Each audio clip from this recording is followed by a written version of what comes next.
Ada perbedaan mendasar antara mimpi industri dan realitas ruang udara. Keduanya tampak indah di atas kertas, sampai tagihan miliaran dolar dan batas waktu operasional datang menagih di depan pintu markas.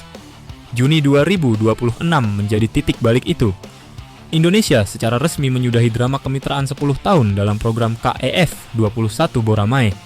Seoul kehilangan satu-satunya mitra internasional dalam skema pembagian risiko ini, sementara Jakarta memilih beranjak pergi tanpa penyesalan. Mengapa? Karena di papan catur pertahanan kawasan, Indonesia tidak sedang mengoleksi janji transfer teknologi yang tak kunjung tuntas.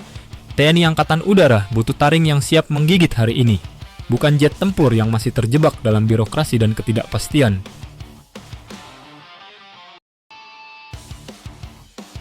Permukaan versus realitas pragmatis. Mari kita bedah secara dingin, tanpa sentimentalitas absurd. Ketika Marsikal Muda Yusuf Jauhari menegaskan bahwa keputusan ini diambil berdasarkan evaluasi menyeluruh, publik global membaca pesan tersirat yang sangat jelas. Kalkulasi ekonomi dan nilai penguasaan teknologi KF2, satu tidak lagi seimbang dengan harga yang harus dibayar. Selama 1 dekade, narasi produksi bersama diglorifikasi seolah-olah Indonesia akan langsung menguasai cetak biru jet generasi kelima. Namun realitasnya, pembatasan lisensi teknologi dari pihak ketiga, hambatan transfer kapabilitas krusial, hingga polemik kewajiban finansial terus menggerogoti efisiensi proyek.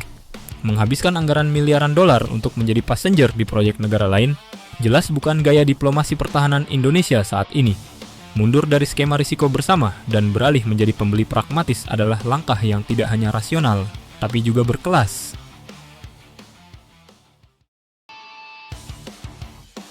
Dari 42 menjadi 66 Rafale.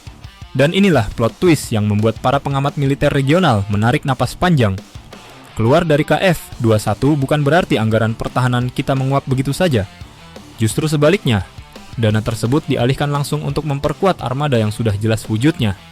Pintu kini terbuka lebar bagi TNI Angkatan Udara untuk menambah kuantitas armada Dassault Rafale dari rencana awal 42 unit, melonjak hingga 66 unit pesawat. Bayangkan angka itu, 66 unit Rafale. Angka ini bukan sekadar statistik di atas kertas. Tambahan pengadaan yang diperkirakan menembus 8 miliar dolar ini secara instan menempatkan Indonesia di jajaran teratas pelanggan ekspor Rafale paling berpengaruh di dunia. Mengapa Rafale? Jawabannya sederhana. Combat proven, ekosistem logistik yang pasti, dan kemampuan tempur omnirol yang bisa diandalkan hari ini. Ketika situasi geostrategis di Laut Cina Selatan dan alur laut Kepulauan Indonesia, ALKI, makin menghangat, TNI Angkatan Udara tidak punya kemewahan waktu untuk menunggu jet tempur yang masih meraba-raba sertifikasi operasionalnya. Pukulan telak bagi reputasi ekspor Seoul. Sementara Jakarta tersenyum manis dengan kepastian armada tempurnya, bagaimana dengan Seoul? Jujur saja, ini adalah pukulan telak bagi kredibilitas Korea Aerospace Industries, KAI. Keputusan Indonesia mundur terjadi tepat saat KAI bersiap menyerahkan unit produksi pertama KAF-21 kepada Angkatan Udara Korea Selatan ROKA-EF pada September 2026. Di satu sisi, Seoul ingin memamerkan KAF-21 sebagai jet tempur canggih yang matang secara domestik.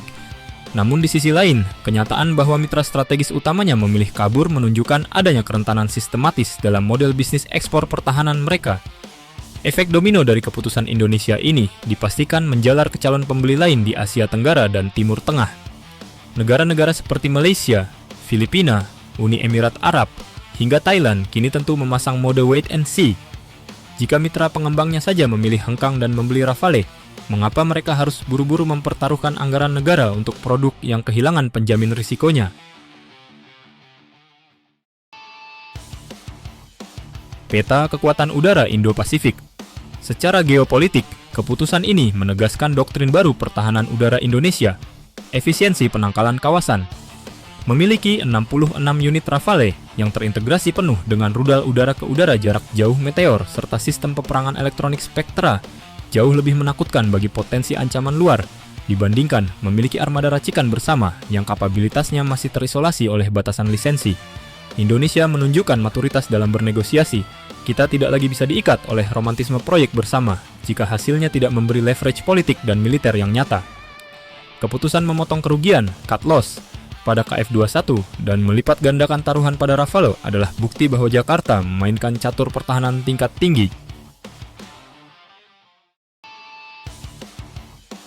Pada akhirnya, dalam sejarah penerbangan militer, jet tempur terbaik bukanlah jet yang paling banyak dijanjikan di dalam brosur pameran, melainkan jet tempur canggih yang siap berada di pangkalan dan mengunci sasaran saat krisis terjadi.